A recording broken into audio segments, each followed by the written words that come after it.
Hello and welcome to Crowforest, the podcast.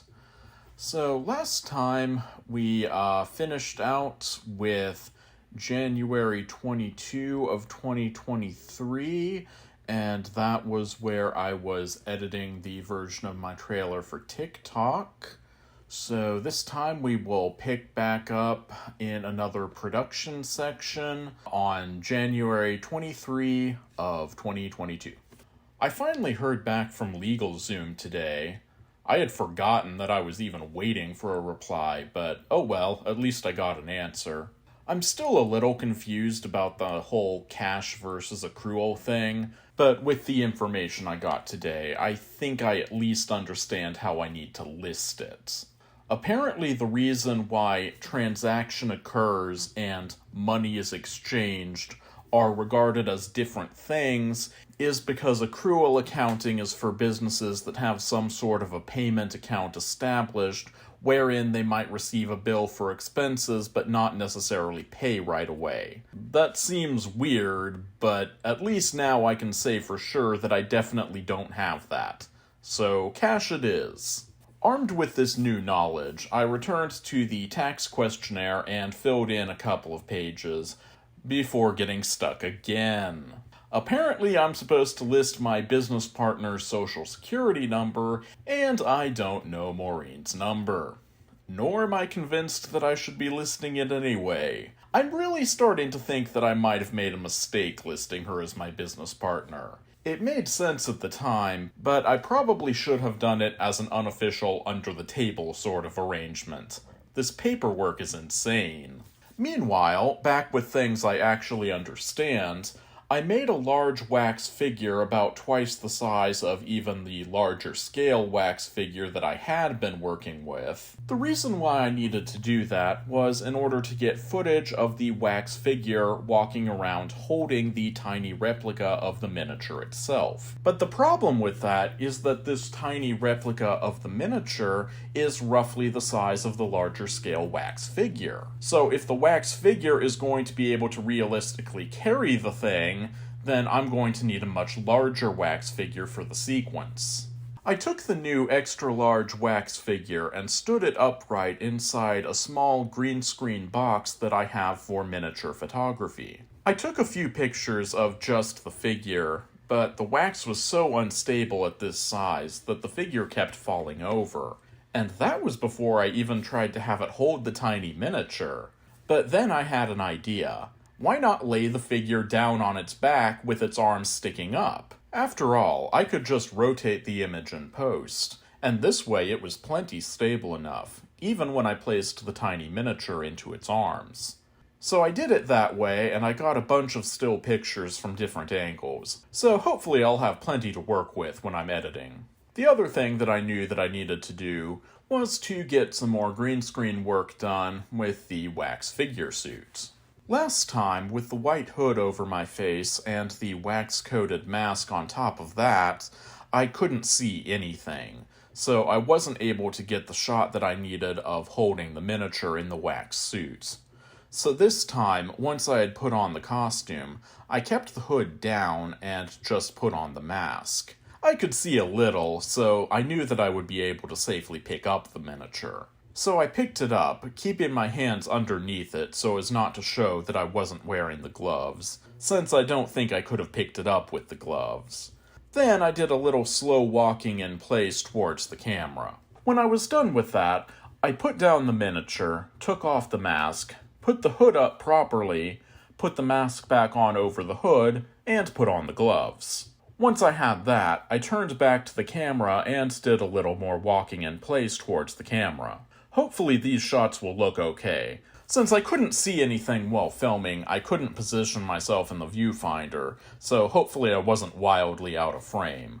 But I guess I'll find out. Also, one other cool shot that I got was a point-of-view shot of the miniature through the cheesecloth-covered eye holes of the wax mask. I got the idea for this shot while filming the shot of holding the miniature.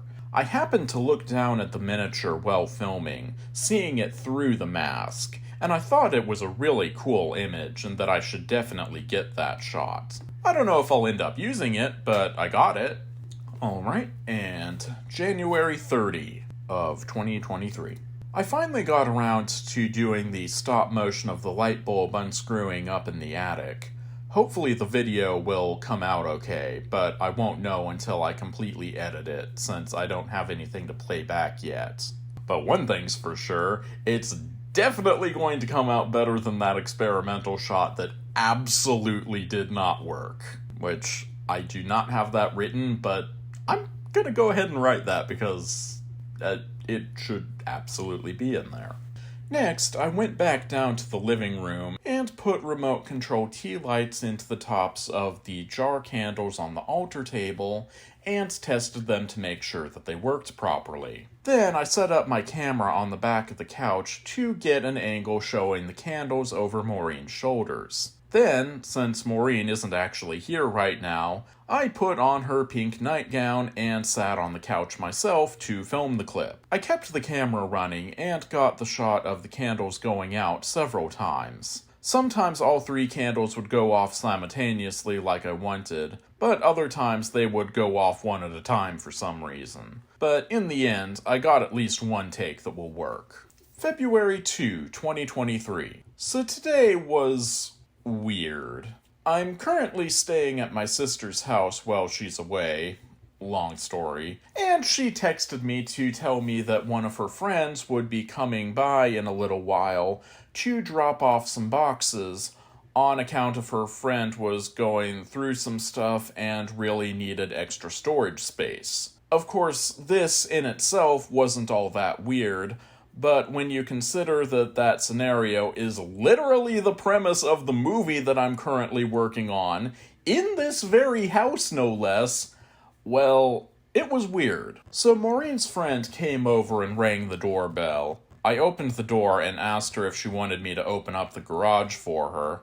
She said yes, so I walked around the corner to open it up. And then we proceeded to unload the boxes from her car. It was a near-perfect reenactment of the scene that we filmed just a month ago, and that I edited mere weeks ago. It was very surreal, and also weird. Did I mention weird? So, yeah, not technically relevant, but I felt like I had to include that section because, it was weird. So, I hope you enjoyed that. And February 3 of 2023. I finally got the business paperwork sorted out today. I called a representative at LegalZoom, or rather, I scheduled a call yesterday and they called me. So weird. And they were able to help walk me through what I needed to do. I mentioned before that I was starting to wonder if I had made a mistake in filing the original paperwork by listing Maureen as the part owner of Crowforest Productions, but after talking with the representative, I think this was probably the right way to go after all. This way, they'll be able to handle all of the tax forms for us, whereas if I was the sole proprietor and listed Maureen as a salaried employee, I would be responsible for drawing up the tax forms, which I don't know how to do, and I don't want to learn. I would be responsible for drawing up the tax forms, I think. I don't totally understand this process, but I think I know what I need to do at least. Alright, and we will finish out today with February 4, 2023. Today, I got a stop-motion video of the shower curtain closing on its own to insert at the end of the shower scene. This isn't in the original script, but I had the idea to do this shot yesterday while I was in the shower looking at the curtain. Don't pretend like you don't have your best ideas in the bathroom. I thought that this shot would add to the overall creepiness factor of the movie, and if I'm being honest, this movie could really use a boost in the creepiness. So I thought that this would be a great shot to get. I set up my camera on my tripod and set it to record continuous video so that I could pull frames from it later. Remember, I didn't want to bump the camera by taking individual pictures. Then I used one of those long extension grabby things. What are those called? To grip the edge of the curtain and pull it a little bit at a time. Then, once I'd pulled it forward a little, I pulled the grabber thing out of frame and held still for a second to give time for any potential refocusing that the camera might be doing. Learned that one the hard way. and then I reached back in for another tug. I repeated this process ad nauseum until the curtain was all the way closed. I won't know how this came out until I edit it, but I feel pretty good about this video. Alright, and that is it for that production section, so next time we will pick back up with another post-production section starting on February 5 of 2023. Hope to see you then.